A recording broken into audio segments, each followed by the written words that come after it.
Welcome back after a bit of an extended break. Life happens and we're back. But I've got a case for you today that blew my brain. I discovered it on Threads, went down the rabbit hole of what the freaking crap is this. Here's a little taste. This is a quote from a U.S. attorney about it. Although the facts of this case read like the script of a bad horror movie, the defendant's murderous plot was real and posed a grave risk to their intended victims. Fortunately, this is a case where no one actually died. There were 9 potential victims, 4 for the big M, 5 small children under the age of 8 for kidnapping charges. Here's what went down. It is completely wild. So we have a man and a woman who are long-term partners. They have children together. Unclear how many. Multiple children together. His name is Gary Redburn. Her name is Valerie Hayes. And they live in Virginia, United States. I don't know what she does, but he is, among other things, I suppose, he is a high school lacrosse coach for a girls' team. Let that one sink in for just a moment. Okay, so in 2014, so 11 years ago, they befriended another couple. This couple was married, Frank and Jennifer Amnett. They were unable to have children, the Amnetts were. Frank is a registered nurse. They become very good friends, really, really tight friends, to the point that they describe their friendship as so tight that if one of the women took Benadryl, the other one would feel the effects. They were that tight. I'm not sure, I haven't figured out where the Amnetts lived when they first met, but when all of this goes down, they're in Florida, of course, Florida, because Florida, and then Gary and Valerie are still up north in Virginia. Now, over the course of their friendship, Valerie claims to Jennifer that, oh, I have worked in US government intelligence, like CIA, something like that. Sounds like she wasn't clear on what organization, but it was some sort of a US secret intelligence, something or other. That leads into all this craziness. Now, in 2018, they've been friends for about 4 years now. Valerie contacts them. She reaches down to Florida, to Jennifer and Frank, and they say, okay, someone has kidnapped some of our children. We need you to come help us take them back. And there were other children who were taken as well. They're in this Mennonite community. We need you to take them back. Why Mennonite? I don't know why they targeted that. That's bizarre, super weird. But that was the story. So you will help us get our children back. There are 3 children we're looking for across 2 different households, and there's 5 total children under the age of 8. And if you help us get these 5 children back and then do away with both sets of parents, you get to keep one of the children. Because Frank and Jennifer, we know you don't have any and you really want to be parents. So Frank and Jennifer go, okay.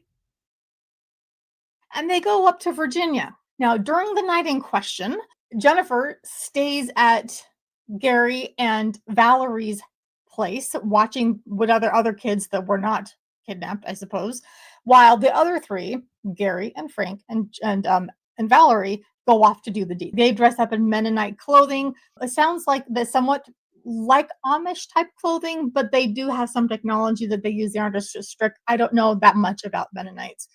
But according to the story, they use telephones at minimum. They go up, they ring the doorbell. The children in this first house are already asleep. Not sure if there's 2 or 3 in this first house, but the children are already in bed. Parents are winding down for the night. Door opens, it's the dad. They pull out a weapon, and at gunpoint, they force him into the house. They bind his hands, and they bring him down to the basement, and they keep him stuck there at gunpoint. The mother, meanwhile, has seen this happen. She grabs the cordless phone from the house, books it out the back door, hides in a cornfield, calls 911. Thank heavens she wasn't hurt or caught as well and bound, and thank heavens she had her wits about her and called 911 as quickly as she did. Once her husband was in the basement and bound, the other ones, they go upstairs and they try to find the kids who are, again, asleep, unaware of any of this. Police arrive very quickly, the sheriff. The wife runs out front, and Valerie, who was inside, she comes out and pretends to the sheriff's deputy that she is, just a concerned neighbor. She saw this thing happen. Oh my goodness. And the mom's looking at her going, I think she was one of the ones I saw go in. This is very strange. This is concerning. Now, this is the part of the story that makes no sense to me, and I'm so grateful it went down this way because it could have gone so badly. The deputy tells the mother to get into the car with Valerie and Gary, and she does. They drive her to a convenience store, drop her off, and then that's the end of that. What the heck? I don't understand. So now we've got Valerie and Gary. They've gone off on their own. They're heading back home. So we've got Frank from Florida hanging out there holding this dad at gunpoint. So he's arrested. He's the only one that's arrested at this point. A month later, Frank is still in custody, and they decide, you know what? They're gonna figure out that we did this, and Jennifer is going to be on the hook too because she helped plan the whole thing, even though she wasn't there at the time, and she was babysitting for them. She was part of the whole planning, and she was planning on stealing a child for herself. All of that. So they decide to flee the country, the three of them. Gary, Valerie, and then Jennifer, who would be leaving her husband Frank behind. But save your own butt, I guess. They flee to Scotland. That rings a bell. Yeah, that was where Nicholas Rossi went to go hide as well. I don't know what it is about Scotland. They don't hang on to our felonious fleeing criminals because, yeah, they do extradite. And they were arrested relatively quickly. There was a long extradition process. They were trying to stay, of course, in Scotland. So that was August of the same year. This whole thing went down in July. They flee in August. In December, Frank pleads guilty to reduced charges. Initially, he was charged with 4 counts of the Big M and 5 counts of kidnapping, and then a charge of brandishing a weapon. They brought it down to just 1 M charge and 1 kidnapping charge, and then they kept the brandishing, and he pled guilty to those.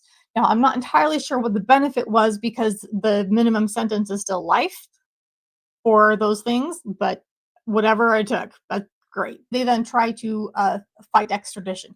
January of 2022, so they've been there like 3-ish years now, 3.5, rules that they can, in fact, be extradited back to the United States. And that was actually appealing and denying a previous decision. So this has been going through the courts for a while. Again, of course, they appeal. And meanwhile, Valerie's argument and why they shouldn't be extradited goes back to her lies back in the US. She says that she had been granted immunity, temporary asylum in the UK as a victim of, quote, systemic torture at the hands of a US intelligence officer. Of course, none of that could be corroborated. She's lying through her teeth. And then all three of them together, they were claiming that their human rights would be breached if they're sent back to the United States because they would be given life sentences if they're found guilty. Usually, a human rights argument only works if the country you're being sent back to would give you the death penalty, and these are not capital offenses. So in December of 2022, they lose yet another appeal. What I saw on Threads was that there was a local moms group on Facebook, and she described it as a crunchy group. And there was a woman allowed in the group who was local but was not a mother, and a woman who was allowed in who was a mother but wasn't local. And those two were close friends. Well, that was Valerie and Jennifer. For some reason, they're part of this Facebook group. When all of this goes down and the FBI gets involved, because of course we're crossing state lines, is immediately a federal case. FBI immediately gets involved. They contact the admins of the Facebook group and say, "What do you know about this whole kidnapping M plot?" And they're like, "Excuse me, what now?" What, the Diet Coke and fruit snacks, people? Whoa, it was 7 years since the initial thing, and then they fled all of that before they were finally sent back to the United States. They are now back. As of, I believe, end of October of 2025, they are back in the US. Tentatively, their trial date is slated for early 2026, but the US attorney says it's likely going to be at least a year out from that. There's always delays, status hearing, all the reasons things get pushed back. That would be very quick for a trial. Again, although the facts of this case read like the script of a bad horror movie, the defendant's murderous plot was real and it posed a grave risk to their intended victims. Yeah, that describes it very well. Another creepy element is that when it was announced that Gary was going to be replaced as the girls' lacrosse coach, all of these girls went to the administration and said, "Thank you. He was a creep. We were always scared of him." None of us came forward because there was nothing really actionable, but we were all very worried and didn't know if we would be believed. Everybody knew not to go into his car alone. Everybody knew just to kind of keep your distance. Don't go into his office. He would do weird wrestling things with the girls. He would rub their shoulders, whisper in their ears. Just ick all around. I am so hoping that there isn't a full-on victim of something much more serious, but thank heavens he is no longer in touch with young girls, teenage girls. That's but also I'm trying to figure out why Frank, a registered nurse, was willing to participate in a plot to off 4 parents, kidnap 5, and then steal 1 for his own. And he's a nurse. This makes no sense to me at all. This case is wild. So I will be following it as it moves along through the court system. Let me know what you think. It is completely bonkers, right? I cannot wrap my brain around this on any level because it's so bizarre and weird. But thanks to the ladies on Threads for bringing it up, and thanks to the algorithm for showing it to me. I'm so glad I found this one. Like, subscribe, stick around. We'll be getting more videos up soon. Life's calming down, I hope. Granted, it's the holidays now. I just jinxed myself. I'm gonna go get myself a chocolate shake. So go get yourself something sweet too.